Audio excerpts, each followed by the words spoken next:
Hello, এখন আমরা আছি সুনামগঞ্জে। আমরা যাব নীলাদ্রি লেকে। এটা আপনারা দেখতে পাচ্ছেন জাদুকাটা নদী। আমরা প্রথমে স্টার্ট করি সুনামগঞ্জ ব্রিজ থেকে, ডিরেক্ট লাউয়েরগড়ে সিএনজি করে যাই। দেন আমরা একটা মোটরসাইকেল নিয়ে চলে যাই ডিরেক্ট নীলাদ্রি লেকে। আর আপনারা এটা দেখতে পাচ্ছিলেন জাদুকাটা নদী। আর এখানে আপনারা দেখতে পাচ্ছেন নীলাদ্রি লেক, যেখানে আমরা সরাসরি চলে আসি মোটরসাইকেল করে। আর ওই পাশে আপনারা দেখতে পাচ্ছেন বা ইন্ডিয়ার মেঘালয়ের কিছু পাহাড়।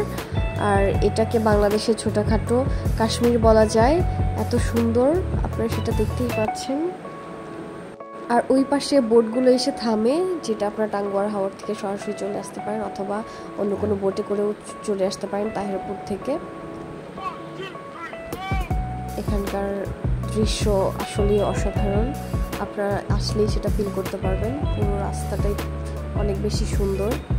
রাস্তার ভিউ দেখতে দেখতে দূরের পাহাড়গুলো আস্তে আস্তে যখন কাছে চলে আসে। আর এটা হচ্ছে, আমরা ঝর্ণাতে গিয়েছিলাম, বাট ঝর্ণার ভিউগুলো নেওয়া হয়নি। আর এটা হচ্ছে জাদুকাটা নদী। এটার পানিগুলো নীল হয়ে থাকে, যার কারণে এটাকে জাদুকাটা নদী বলা হয়। পাহাড়ের নিচে এই নদীটির অবস্থান। আর ওই নদীর উপরে দেখতে পাবেন বারেক টিলা। আমরা গিয়েছিলাম, যদিও ভিউটারও অ্যাড করা হয়নি।